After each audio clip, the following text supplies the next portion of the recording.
I just want to die. That's what I want to do. I want to die. That's what I want to do. I want to crash out right now and just like this like life. I swear to God.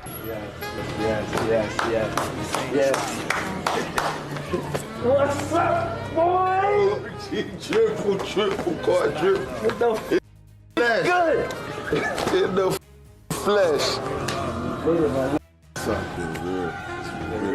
Got so much to tell you, man. Burna Boy and YK Osiris finally speaking up, and folks, it ain't no joke. Names are starting to slip, and the same people who were moving quiet with Sean Diddy Combs are now getting dragged into the light. This ain't just about one man falling, but about who was right there with him. And if what's being hinted at is real, the next wave of names about to shake the whole industry. Now, if you've been down with the hood, you'd already know Sean Combs doing jail time. Yeah, the 4 years he got hit with by the judge, Arun Subramanian, on 2 lesser charges out of the 5 counts he was facing. But folks, that sentence didn't close nothing. Rather, it cracked the door open. And 2 names sitting right in the middle of that shift, Burna Boy and YK Osiris. Allegedly, these guys who got pulled into something bigger than music. And here's where it gets heavy, because the more they speak, the more it sounds like the real issue ain't just Diddy, it's the people around him who were fully involved. Now, let's rewind to how Burna got involved in the first place. Back during the pandemic, back in 2020,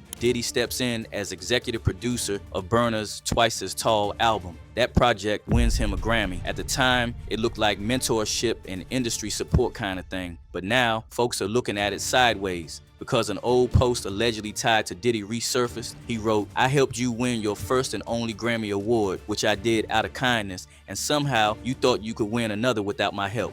And that right there got people asking, was that help or leverage? Because when success starts coming with strings attached, that ain't mentorship anymore, that's control.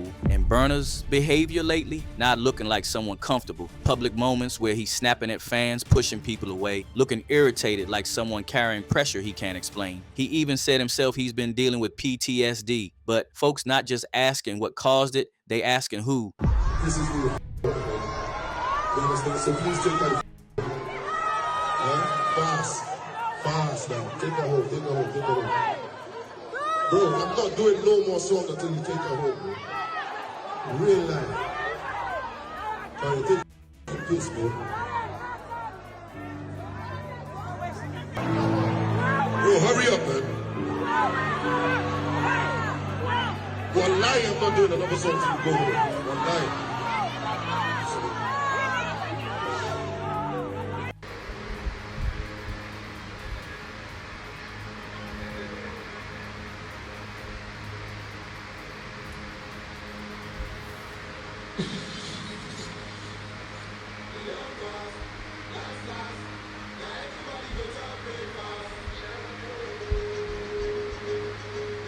Then there's YK Osiris, and his story might be even messier. This is a dude who went from crying online about losing everything, selling off cars, to suddenly popping up in a luxury villa in Jamaica. Dude posted himself getting a naked massage, eating fruit, listening to one of Diddy's songs playing in the background. No explanation, just vibes. And then Diddy shows up in the exact same location, shirtless in a pool. Now pause right there and think, how does someone go from broke to chilling in a private island, setting tied to one of the most powerful men in the industry? Yes, man, I sold my Lamborghini, I sold my Rolls Royce, I sold my Cadillacs. Yes, sirski. I ain't gonna lie. This thing, humble yourself. I ain't gonna cap to you. I got a floss for you niggas, bro. Nigga already got it. I ain't got a floss for you niggas, man. If y'all gonna think what y'all wanna think. If I do got it, don't got it. Y'all gonna think what you.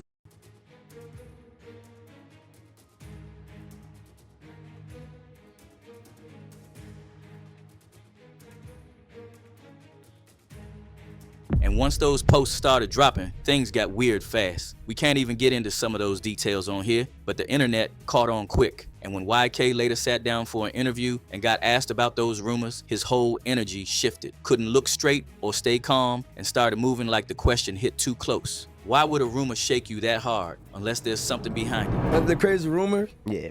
I don't know about the what rumors, right?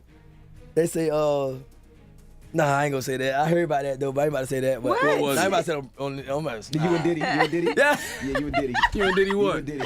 No. They said he was. Him and Diddy what? I'm just saying the rumor. I ain't never heard this, YK. They said he was. How you knew that? How you know that? Now I'm about to Google because I ain't never heard this one. Yeah, because that's nobody would ever say that one. Oh, I'm yeah. not So saying here that. goes Envy. They said he said he was Diddy's boy toy. Yeah, What? I was in Jamaica with him.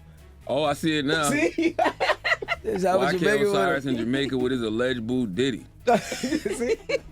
Now, here's where the whole thing flips. It seems like Burna Boy and YK Osiris were just caught in the middle trying to figure things out. But they not just sitting quiet anymore, they naming names. And first name spinning through the mix, Meek Mill, because Meek's name been attached to Diddy for years, parties, and that close bond that always looked a little too tight. And when everything started falling apart around Diddy, Meek was one of the first to try and distance himself, said he had nothing to do with Diddy. But the internet, don't forget. Old footage resurfaced, moments from parties, even audio leak tapes that had people asking, if you were never involved, why were you always there? And now, with Burna and YK indirectly pointing at how these environments really worked, it makes Meek's situation look less like coincidence.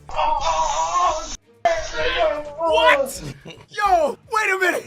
Wait, Then there's Stevie J. Now, Stevie ain't just some random name. This is someone who helped build the whole Bad Boys sound. And according to word floating around, he wasn't just attending those wild gatherings. He was helping organize them, handling logistics, bringing in people, making sure everything ran smooth behind closed doors. And while everybody else started going quiet, Stevie stayed loud, defending Diddy, even when his mansion got raided. Now, that got folks asking, is that loyalty, or is that someone who knows too much to ever switch sides? You're hanging out with Diddy in his mansion in Miami, and Homeland Security rushes in while you're there. While I'm there, Dolo. You're there by yourself. Yeah. With the, he has some employees there. And Yeah. stuff. Yeah. So suddenly there's red dots all over your shirt. Yeah. Another name popping up is Cuba Gooding Jr. because his name came up in connection to those yacht situations tied to Diddy's circle. According to allegations, he was present during certain trips where lines were crossed. He denied everything, said he got dragged into something he had nothing to do with, but the timing and the connection, it got people watching him different. Well, how do you fully escape it though? Like your name, for example, was mentioned in the Diddy case. Which was the most ridiculous thing ever. Because you barely know This is him, the right? most ridiculous thing ever. But again, welcome to being a celebrity. Welcome to my world. Now another name circling the block, Jay-Z. This one hits different because Jay and Diddy weren't just associates, they were power twins in the industry, moving together, building empires, and showing up in the same rooms. And the second things got messy, Jay stepped back. He stayed too quiet. Even folks like Jaguar Wright been calling that out, saying their connection ran deeper than what the public saw. She said they're like peanut butter and jelly. So now people asking, did he step back to stay clean? Tell me something. When you have a peanut butter jelly sandwich, if it's just peanut butter, it's just peanut butter. If it's just jelly, it's jelly. When you put it together, it becomes a peanut butter and jelly sandwich, and the taste is undeniable. You saying Diddy and Jay-Z is peanut butter jelly Peanut time? butter and jelly. Then there's Oprah Winfrey. Yeah, that name surprised a lot of people, but her history with powerful figures already had folks side-eyeing. Old connections, photo with Harvey Weinstein, past associations, moments where she stood beside people who later got exposed. Talk about the South Africa school saga, 40 million invested, supposed to be her legacy project, yet months after opening, accusations of essay hit. Multiple girls said things went wrong behind the scenes. Virginia Mogobo, the dorm matron, even got hit with essay charges, and now her name getting linked to the same circles Diddy operated in. It's making people revisit everything. Prosecutors say former dorm matron Tina Virginia Makopo tried to kiss and fondle the girls. She's also accused of kissing and hitting some of them. Makopo pleaded innocent to 14 charges of indecent assault and criminal injury in South Africa. Next up, Ashton Kutcher. Videos resurfaced of him at those elite gatherings, laughing, chilling, and looking comfortable. But when questioned later, his tone changed. He stumbled, hesitated, couldn't really explain his involvement.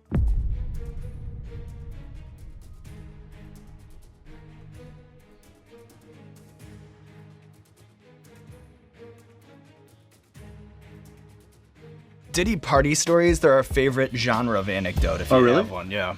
Wow, okay, I've got a lot I can't tell. And then there's Naomi Campbell. Her name keeps coming up whenever elite circles get exposed. Allegedly being present and having connections deeper than just surface level. She denied knowing anything serious about certain figures in the past, but the internet ain't buying that no more. One user put it bluntly saying, "She gives me Major Madam vibes. Always has. I think she does it for favors, connections, money, and to keep working. Her career has never stalled, even throughout scandals, because of who she has in her back pocket." Allegedly, she was said to have dated Diddy in the early 2000s. She showed up to his wild freak-offs, though she wiped him off her IG after Diddy went down. The connection they had was very clear. Diddy even once flew to London with Young Miami just to surprise Naomi with a cake for bagging her doctorate. And don't forget, Christian Combs, that's right, Diddy's own son, still standing by him publicly and holding it down. But now even his name getting pulled into conversations about those same allegations as his father. So now step back and look at the full picture. You got Burna Boy acting like someone who's seen too much, YK Osiris looking like someone who went through something he can't fully say out loud, and then all these names. So now the real question is, were Burna and YK victims of a system they didn't understand at first, or are they the first ones finally pulling back the curtain on what really goes on behind that level of fame? And if they're the first, who's next to speak, and more importantly, who's next to get exposed? Because if even half of this connects the way it's starting to look, then this ain't just about Diddy anymore. This is about an entire circle and how long they've been moving untouched. Drop your thoughts in the comments. We're diving deep, and if you're here for unfiltered truths and eye-opening reveals, don't just scroll, stick around, and check out what's coming up next.